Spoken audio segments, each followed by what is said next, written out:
আরও একটা ইচ্ছে পূরণ করার চেষ্টা। হ্যালো এভরিওয়ান, সকালবেলা বাড়ি চলে এসেছি। আর মাসের শেষ মানেই তো জানো, টিউশন যাদের পড়াই তারা বেতন দেবে একে একে। গতকাল একজনের বাড়িতে বেতন দিয়েছে, সেটা আমি বালিশের তলায় রেখে দিয়েছিলাম। আর আজকে আমি আমার ব্যাংক অর্থাৎ লক্ষ্মীর ভাঁড়ে টাকাটা জমা রাখবো।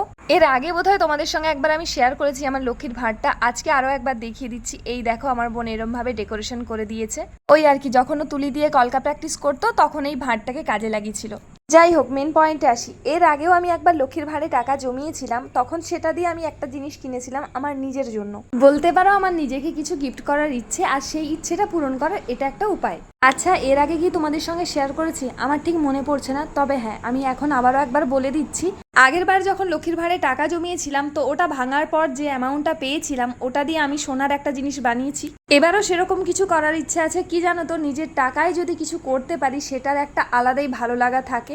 জানো, এই অনলাইন পেমেন্টের অপশানটা এসে গিয়ে এত পরিমাণে টাকা খরচ হয়ে যায় অল্প অল্প করে, সেটা বোঝাই যায় না। তারপর গিয়ে দেখা যায় যে অনেকটা টাকা খরচ করে ফেলেছি। আর আমার ইচ্ছেটা পূরণ করার পথে এটা সব থেকে বড় বাধা। তাই জন্যই আমার এই উপায়টা অবলম্বন করা। বিগত 2.5-3 বছরে সোনার দাম যে হারে বেড়েছে, তাতে করে যারা খুব নিম্নবর্তী পরিবারে বসবাস করে বা আমাদের মতো মধ্যবর্তী পরিবারে বসবাস করে, তাদের পক্ষে সোনা কেনাটা সত্যিই অসম্ভব। তোমরাও চাইলে এইভাবে টাকা জমা করতে পারো। নাই মামার চেয়ে কানা মামা অনেক।